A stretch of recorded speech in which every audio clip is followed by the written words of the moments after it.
Graça e paz a todos os amados que me ouvem nesta noite, deste dia. Que as bênçãos do Senhor seja sobre cada um de vocês, seja manifesto o entendimento, a iluminação do Espírito Santo, segundo a palavra de Deus, esteja em cada coração. Eu gostaria de abordar nessa noite o tema que diz: quem era a serpente do Éden? Quem era essa serpente apresentada no livro de Gênesis, do Éden? Alguns dizem que essa serpente era um espírito do diabo que encarnou na serpente e fez a serpente falar e seduzir homem e mulher. Outros dizem que essa serpente foi um querubim. Eles, inspirados pelos livros de Ezequiel 28 e Isaías 14, dizem que foi um querubim da guarda que traiu, que desejou ser igual a Deus, desejou reinar no lugar de Deus, ter a sua própria criação, e fez essa perversidade de seduzir o homem por meio da serpente. E você, irmão Paulo, o que diz? Olha, eu vou trazer aqui, segundo a revelação da graça que me foi dado, eu vou trazer aqui o meu ponto de entendimento para você. Primeiro ponto de entendimento. Eu pergunto a você: serpente come pó? Eu sei que se você for falar sem pensar, você vai dizer, ela come, porque ela anda rastejando. Mas não é isso. O comer aqui é se alimentar de pó. Serpente se alimenta de pó? Não. Serpente se alimenta de carne, ovos, insetos. Elas comem lagartixa, comem ovos de animais, comem insetos, tudo isso. Mas serpente não se alimenta de pó. Outra pergunta. Outra sentença sobre a serpente, que era comer, uma das serpentes era comer, das sentenças era comer pó.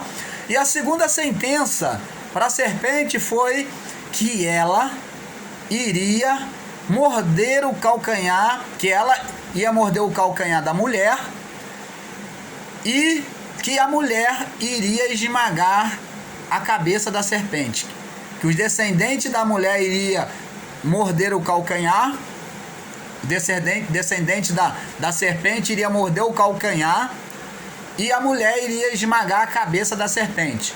Primeiro ponto: serpente tem descendente? A palavra descendente é derivada a humano. É uma palavra humanitária usada a homens, a criaturas. Nós fazemos descendentes. Nós temos descendência. São a nossa família, as nossas gerações. Isso são as nossas descendências. E a palavra descendência, que foi derivada pela própria boca de Deus profeticamente, de que a descendência da serpente, quer dizer, os filhotes da serpente iria morder o calcanhar do homem? Não. Mas aqui está falando de uma forma humana. Você vê que essa serpente não é uma serpente, uma víbora, uma cobra, corretamente como foi empregado. Começa a entender agora, amados irmãos, que essa serpente nunca foi nem um ser, muito menos uma cobra, mas apenas uma representação. o descendente da serpente que iria esmagar a cabeça da serpente, o descendente da mulher que iria esmagar a cabeça da serpente, seria o próprio Cristo Jesus, o qual ele fez, esmagou. Mas vamos saber mais sobre essa serpente. Por que então Moisés usou essa forma de figura para descrever a serpente como pecado?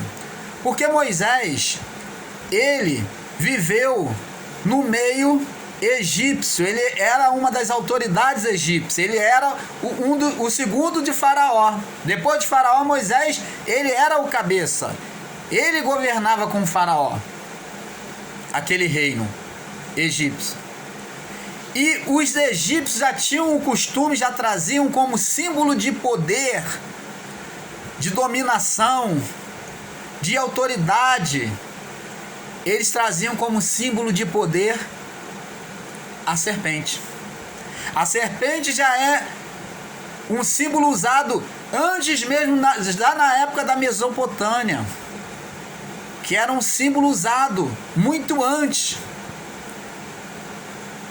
do povo hebreu.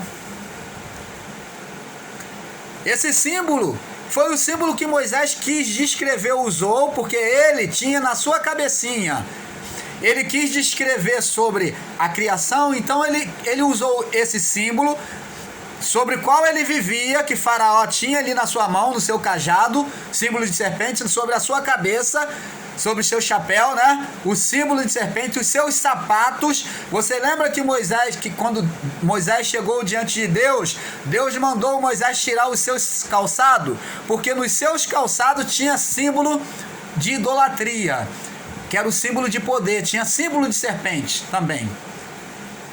Por isso que Deus mandou Moisés tirar o seu calçado, porque ali tinha símbolo pagão. E para ele ter uma comunhão com Deus, ele tinha que se desapegar daquilo. Deus estava falando, se desapega disso para estar na minha presença. Então,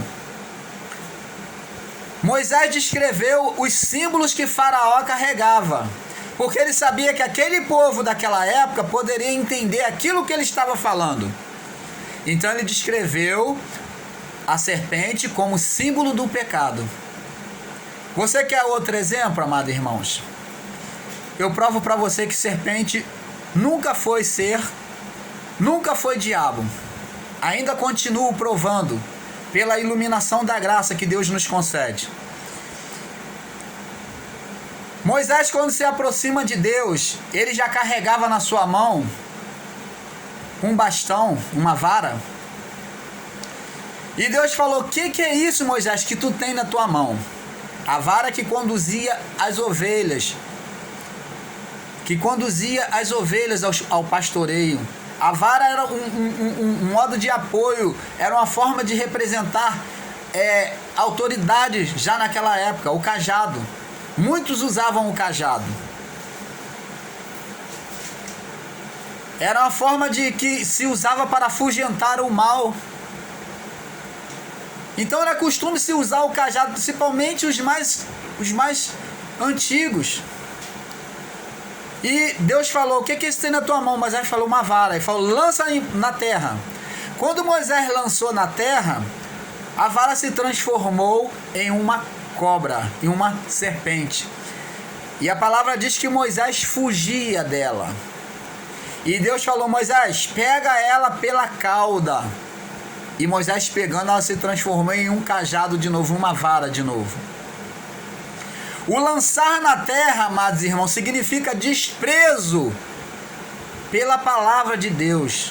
Lembra que o salmista Davi até usou a vara como representação da palavra de Deus? A tua vara e o teu cajado me consolam. Significa a palavra de Deus, tem expressão na palavra de Deus. Quando Moisés desprezou a vara, largou por terra, ela se transformou em maldição, em símbolo de condenação de pecado. E então vinha para cima de Moisés tentando picar ele. Mas quando direcionado, orientado por Deus, ouvindo a voz de Deus, ele pegou a vara da forma correta, como Deus ensinou, Então aquilo que era maldição agora se transformou em uma bênção novamente. E vamos estender um pouco mais. Você já sabe que a serpente é símbolo de maldição, de rebeldia, de espírito rebelde. Adão e Eva, quando desejou no seu coração conhecer e ser igual a Deus, provar do fruto, uma vez foi dito para não comer, e ele desejou no seu coração, eles desejaram comer, sabendo que abririam os olhos, porque Deus falou para eles seriam igual a Deus, eles desejou, então eles se corromperam, se rebelaram contra Deus, desejaram ser igual a Deus. A partir daí, a maldição brotou sobre Adão, Eva e a sua descendência. Então a descendência de Adão passou a ser amaldiçoada. Até a terra, que não tinha nada a ver, passou a ser amaldiçoado, porque Deus deu de bom grado, presenteou com amor a terra. E aquilo que Deus deu de presente para ele cultivar, deu para ele dominar, agora teria o seu sofrimento.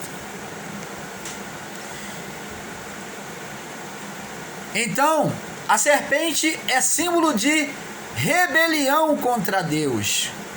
Espírito de rebelião. Você vê que esse ato de Adão e Eva se levantar contra Deus é um ato de se rebelar. Formou-se um espírito de rebelião, um ato de se rebelar. E o povo de Israel lá no deserto, no livro de Números, capítulo 21, no verso 4 até o 9, depois de Deus estar sustentando eles no deserto com maná, com tudo aquilo, dando carne, cordonizes, carne todo dia, eles se enfastiaram, se enjoaram e disseram, se rebelaram contra Deus e começaram a reclamar. Eles se rebelaram contra Deus. E então Deus, por conta disso, fez surgir da terra serpentes abrasadoras, que veio picar eles, e eles morriam. Em um só dia eles morriam multidão de gente. E para que a morte não atingisse a todos, Deus, quando eles pediram, clamaram a Moisés para que Deus orasse a Deus e livrasse daquele mal, Deus orientou Moisés a fazer uma serpente de bronze, levantar sobre uma haste de madeira, e todos os que olhassem seriam curados. E assim foi. Quando levantou a serpente de madeira, a serpente de bronze na haste de madeira, aquele que olhasse era curado. Jesus se comparou a essa serpente de bronze em João, capítulo 3, no verso 14. Ele disse como a serpente de bronze seria levantada, assim como Moisés levantou a serpente de bronze, assim o Filho do Homem será levantado. Nós, quando Jesus foi levantado na cruz, amaldiçoado como símbolo de maldição, como espírito de rebeldia contra Deus, quando ele foi levantado na cruz, assumindo os nossos pecados, que é a rebeldia contra Deus, ele como amaldiçoado, nós fomos sarados, fomos livres de toda a condenação de morte. E é isso que Moisés quis expressar, amados. Você pode ler também no livro de João, capítulo 8, verso 28, João 12, 23 ao 34. João 12, 23 ao 34, você pode ler.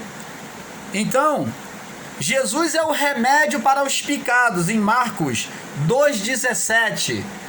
Ele é o remédio. Ele diz, eu não vim para os sãos, mas eu vim para os doentes. Quem doente? Aquele que foi picado, como aquele povo no deserto, pela serpente. Amado, que a paz de Deus esteja em cada coração, e nós vamos prosseguir nesse assunto. Até a próxima.